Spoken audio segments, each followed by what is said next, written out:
Assalamualaikum warahmatullahi wabarakatuh. Perkenalkan, nama saya Nurul Alimatul Haryanti dengan nomor induk mahasiswa 201190439 kelas pagi M semester 4. Nah, pada kesempatan kali ini saya akan membahas mengenai teknik-teknik dasar dalam bimbingan dan konseling dari kelompok 12.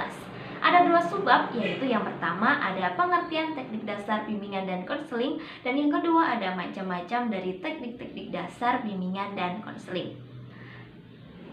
Oke, langsung saja kita ke pembahasan yang pertama, yakni pengertian teknik dasar dalam bimbingan dan konseling.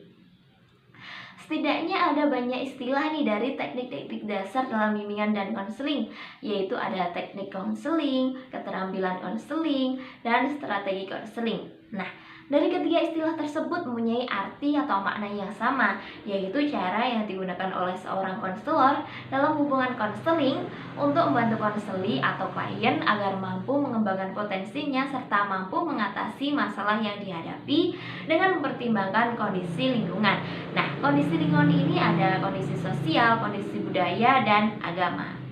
Sehingga dalam hal ini dapat ditarik kesimpulan bahwa seorang konselor itu harus menguasai teknik-teknik dasar dalam bimbingan dan konseling agar dapat memberi pencerahan terhadap klien atau konseli dalam menghadapi masalah.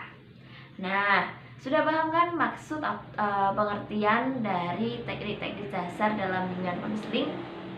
Selanjutnya kita lanjut ke pembahasan yang kedua, yaitu macam-macam dari teknik dasar dalam bimbingan dan konseling. Nah, sebenarnya ada banyak sekali teknik-teknik yang digunakan dalam bimbingan dan konseling. Namun kali ini saya akan membahas teknik-teknik dasarnya saja.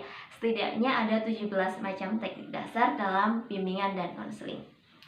Nah, yang pertama ada attending. Attending berasal dari bahasa Inggris, jika diartikan ke dalam bahasa Indonesia artinya menghampiri. Sehingga jika kita kaitkan dalam bimbingan dan konseling, attending merupakan teknik yang mana konselor menghampiri klien atau konseli. Nah, perilaku konselor ini mencakup kontak mata, bahasa badan, dan bahasa lisan. Nah, contohnya seperti ini. Dari kepala, kita menganggukkan jika setuju dengan pendapat klien. Yang kedua ada ekspresi wajah. Konselor harus bisa tenang, ceria, dan senyum menghadapi klien. Dari posisi tubuh, kita agak condong ke arah klien. Jarak konselor dan klien itu agak dekat, dan pas duduk itu kita harus akrab berhadapan atau berdampingan. Nah, dari tangan, variasi gerakan tangan atau lengan itu harus berubah-ubah, yaitu menggunakan tangan sebagai isyarat dengan menekankan ucapan. Dari mendengarkan, dari telinga, sebagai konselor kita harus menunggu klien, ucapan klien hingga selesai, jangan memotong bicaraannya, perhatian terarah pada lawan bicara. Teknik yang kedua ada empati. Empati dalam bimbingan dan konseling ini merupakan salah satu teknik yang digunakan konselor untuk merasakan apa yang dirasakan klien, merasa dan berpikir bersama klien. Empati dalam bimbingan dan konseling ini ada dua macam. Ada empati primer dan empati tingkat tinggi. Empati primer merupakan bentuk empati yang hanya memahami perasaan, pikiran, dan keinginan klien. Sedangkan empati tingkat tinggi merupakan kepahaman dari konselor yang lebih mendalami perasaan. Nah, teknik yang ketiga ada refleksi. Refleksi atau upaya konselor untuk memperoleh informasi yang lebih mendalam tentang apa yang dirasakan oleh klien dengan cara memantulkan kembali perasaan, pikiran, dan pengalaman. Nah, dalam hal ini konselor harus menjadi pendengar yang baik agar bisa memperhatikan pesan-pesan yang disampaikan oleh klien. Ada 3 jenis refleksi dalam bimbingan dan konseling. Ada reflecting feeling atau refleksi perasaan, refleksi meaning, dan summative reflection. Nah, sebagai konselor yang baik, maka harus merespon refleksi yang baik juga, seperti tidak menilai atau tidak menjudge, dan harus meringkas dan berbicara dengan kata-kata yang baik. Teknik yang keempat, eksplorasi, atau dalam Indonesianya itu menjelajahi, menggali. Dalam bimbingan dan konseling, teknik ini merupakan keterampilan konselor untuk menggali perasaan, pengalaman, dan pikiran klien agar si klien ini tidak menyimpan rahasia dan bisa mengungkapkan atau bisa curhat dengan konselor. Ada 3 jenis eksplorasi, yaitu eksplorasi perasaan, eksplorasi pengalaman, dan eksplorasi pikiran. Contohnya, dari eksplorasi perasaan.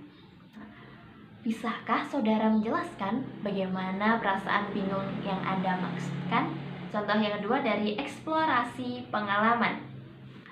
Saya terkesan dengan pengalaman yang Anda lalui, namun saya ingin memahami lebih jauh bagaimana pengalaman dan pengaruhnya terhadap pendidikan Anda.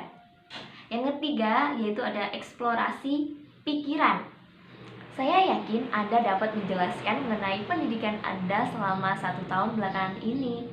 Teknik yang kelima, menangkap pesan utama atau paraphrasing. Nah, biasanya klien atau konseling ini mengungkapkan perasaan, pikiran, dan pengalamannya itu secara terbelit-belit dan tidak bisa terus terang. Untuk itulah sebagai konselor harus bisa menangkap pesan utama dari klien dan dapat menyampaikan inti penyertaan dari si kliennya. Contohnya, mungkin yang Anda maksudkan seperti ini. Yang keenam ada pertanyaan terbuka. Pertanyaan terbuka merupakan salah satu teknik untuk memancing klien atau konseling agar mau berbicara, mengungkapkan perasaan, pengalaman, dan pemikirannya. Nah, biasanya ini dapat menggunakan kata tanya, apakah, bagaimana, adakah, dapatkah. Nah, contohnya, apakah ada sesuatu yang ingin kita bicarakan? Ada pertanyaan terbuka, pasti ada pertanyaan tertutup pula. Yang ketujuh, ada pertanyaan tertutup. Nah, pertanyaan tertutup ini bukan bisik-bisik loh ya, tapi pertanyaan tertutup ini merupakan pertanyaan yang harus dijawab singkat oleh klien. Biasanya klien hanya tinggal memilih jawaban dalam kuesioner. Yang kedelapan, ada interpretasi. Interpretasi yaitu teknik untuk mengulas pikiran, perasaan, pengalaman klien dengan merujuk pada teori-teori bukan pandangan subjektif konselor dengan tujuan untuk memberikan rujukan pandangan agar klien itu mengerti dan berubah melalui pemahaman dari hasil rujukan baru tersebut. Yang kesembilan ada dorongan minimal.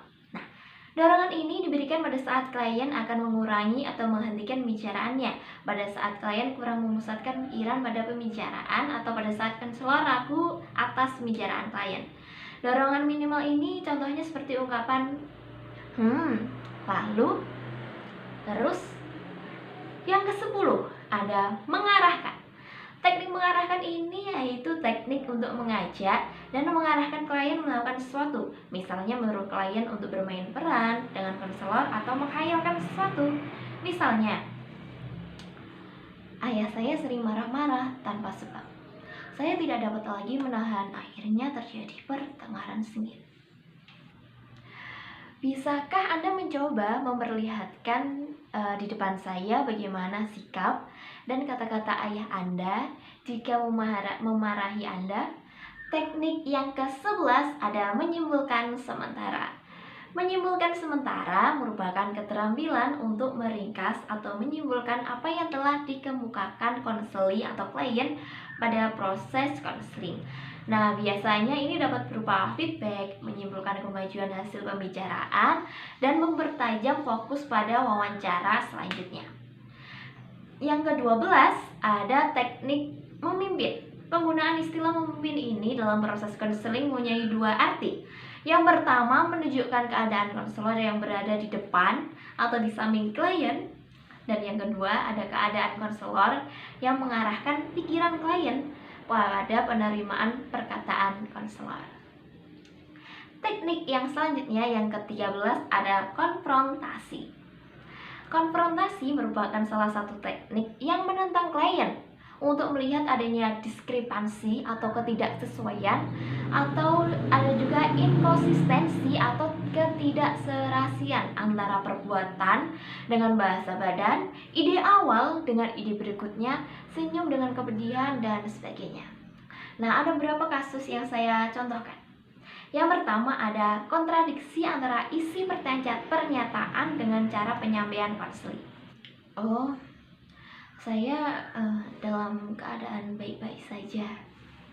Kamu bilang baik-baik saja, tetapi kamu mulai kelihatan gelisah. Sepertinya ada sesuatu yang tidak beres.